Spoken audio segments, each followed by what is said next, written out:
Dans 5 ans, l'Algérie vivra une révolution hydrique. Même les vilayas les plus arides auront un accès continu à l'eau potable produite directement depuis la mer. Ce n'est pas une promesse en l'air, les usines de dessalement sont déjà en construction. L'Algérie a toujours porté ce paradoxe, un territoire immense et riche, mais vulnérable face à l'eau. Depuis des décennies, le pays subit un climat imprévisible et des infrastructures inadaptées à sa croissance démographique. Années 90, stress hydrique. Année 2000, urgence. Aujourd'hui, survie stratégique. L'eau est devenue un enjeu politique, économique et social majeur. Les coupures ont frappé Alger, Blida, Oran, Buira, Sétif. Des quartiers entiers alternaient un jour avec eau, un jour sans. Chaque été, la même interrogation. Pourquoi un pays comme l'Algérie ne sécurisait-il pas son eau? La réponse est claire. Pendant trop longtemps, le pays s'est appuyé sur 3 sources.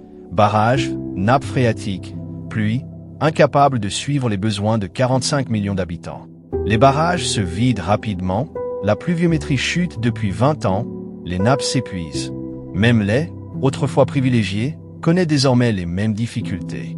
Au sud, des vilayas survivent grâce aux camions-citernes. Pendant ce temps, la population augmente, les villes explosent, l'agriculture et l'industrie consomment davantage. Il fallait une solution radicale, nationale et durable, le dessalement de l'eau de mer. Longtemps perçu comme un luxe réservé aux pays du Golfe, ce procédé est devenu accessible grâce aux avancées technologiques et à la baisse des coûts. L'Algérie n'avait plus le choix, elle devait se libérer de sa dépendance climatique.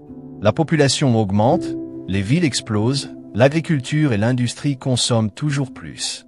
Il fallait une solution radicale, le dessalement de l'eau de mer.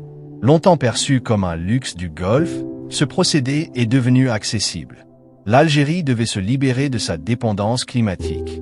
L'État a lancé un chantier colossal, une chaîne d'usines de dessalement le long de la côte. L'objectif, un approvisionnement continu, même en sécheresse totale. Ces installations produiront une part massive de l'eau potable, pure, stable, libérée des contraintes saisonnières. Pour Alger, Oran, Annaba, Béjaïa, c'est un futur nouveau. Les coupures estivales disparaîtront. Les industries planifieront sereinement, les agriculteurs respireront, les familles vivront sans angoisse. Ces stations fonctionneront 24h/24, purifiant des centaines de milliers de mètres cubes, acheminés par pipeline moderne. Au quotidien, quand l'eau manque, tout se dérègle. À Alger, certains quartiers recevaient l'eau tous les 2 jours. Les habitants se réveillaient à 3 heures pour profiter d'une courte distribution. Oran, Annaba, Blida, Tizi Ouzou, Jijel, Béjaïa, chaque été, filent devant les camions-citernes, tensions, commerces impactés, écoles perturbées, hôpitaux jonglant avec les réserves. Imagine maintenant un pays où les robinets fonctionnent en continu, où l'eau ne dépend plus de la météo. Pour les ménages, une libération. Pour les villes, une renaissance. Les réseaux se stabilisent, hôpitaux et écoles fonctionnent sereinement. Pour l'économie, un tremplin. Aucune usine, hôtel ou entreprise ne croît sans eau. Une ville qui en manque stagne, une ville approvisionnée se développe. Le plus grand impact, l'agriculture. Pour produire et irriguer, il faut de l'eau. Le dessalement libère la pression sur barrages et nappes, rediriger cette eau vers les champs, augmente la production sans sacrifier les ressources naturelles. C'est un projet de souveraineté alimentaire qui réduira les importations et stabilisera les prix. Le dessalement modernise aussi les réseaux. Nouveaux pipelines, conduites réhabilitées, stations renforcées, quartiers mal desservis connectés. Ce projet apporte eau et modernisation. L'infrastructure la plus précieuse d'un pays, c'est l'eau. Qui la contrôle son avenir. Stratégiquement, l'Algérie dépendait d'un facteur incontrôlable, la pluie. Tu peux avoir gaz, pétrole, industrie, mais sans eau, tout s'arrête. Le dessalement brise cette dépendance, transforme une ressource incertaine en ressource maîtrisée. L'Arabie Saoudite, les Émirats, Israël l'ont compris tôt. L'Algérie entre aujourd'hui dans cette logique. L'eau devient une certitude qui impacte directement l'économie. Les investisseurs évitent les pays où l'eau manque. Le dessalement garantit la continuité. L'Algérie est prête pour les industries modernes. Les grandes villes consomment énormément et s'étendent rapidement. Elles ne pouvaient continuer avec un système vieux de 40 ans.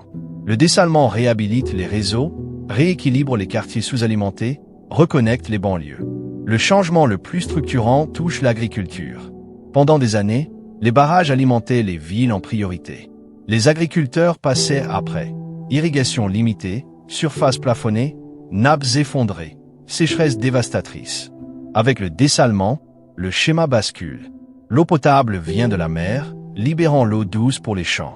On irrigue des régions entières sans sacrifier les réserves. Ces usines remplissent robinets, silos et marchés.